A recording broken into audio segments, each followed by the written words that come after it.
ဗိုလ်ချုပ်အောင်ဆန်းအပါအဝင်အာဇာနည်ခေါင်းဆောင်ကြီးကိုလုံးကြံခံခဲ့ရတဲ့ဝန်ကြီးများရုံးကိုစစ်အာဏာရှင်အစိုးရဆက်ဆက်ကပိတ်ပင်ထားခဲ့ကြပြီးရဲသားတပိုင်းဦးသိန်းစိန်အစိုးရလက်ထက်မှာတော့လူတို့ရဲ့တောင်းဆိုမှုကြောင့်ပြန်လည်ဖွင့်လှစ်ကြည့်ရှုခွင့်ပေးခဲ့ပါတယ်။အာဇာနည်ခေါင်းဆောင်တွေလုံးကြံခံရတာနှစ်ပေါင်း80ပြည့်တဲ့လာမယ့်ဇူလိုင်လ19ရက်မှာ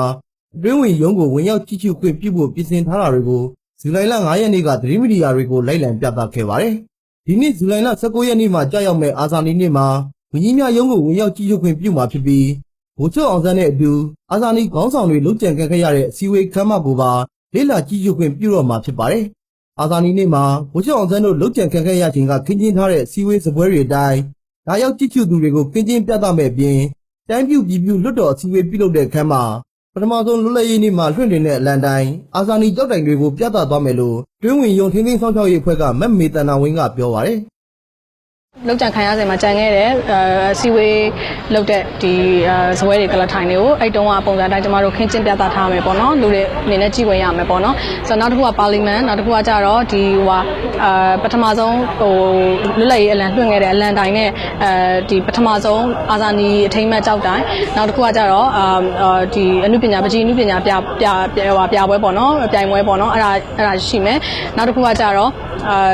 ပေါ့နော်ကျမတို့တွေဒီ Facebook စာမျက်နှာပေါ့နော် Facebook စာမျက်နှာအရင်တော့မရှိဘူးခုဒီနှစ်မှာပထမဆုံးအတွင်းဝင်ရုံးနဲ့ပတ်သက်တဲ့အချက်အလက်တွေပါတယ်ကိုကျမတို့တောက်လျှောက်တင်ပေးသွားပါမယ်အချိန်နဲ့တည်းညီသိချင်တဲ့လူတွေအဲ့ဒီမှာကြည့်လို့ရပါမယ်ဒီနေ့အာဇာနည်နေ့မတိုင်ခင်ဇူလိုင်လ17ရက်နေ့မှာအတွင်းဝင်ရုံးအတွင်းဗိုလ်ချုပ်အောင်ဆန်းနဲ့တကွအာဇာနည်ခေါင်းဆောင်ကြီးတွေအမျှဝေတဲ့အခမ်းအနားလေးပြုလုပ်သွားမှာဖြစ်ပါတယ်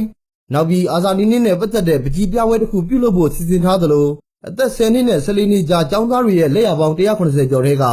စကားရင်းရွေးချယ်ထားတဲ့ပကြီးကား40ကိုအတွင်းဝင်ရုံးမှာရှိတဲ့ပြခန်းနေရာမှာပြသမှာဖြစ်ပါတယ်။အတွင်းဝင်ရုံးကိုလက်ရှိမှာ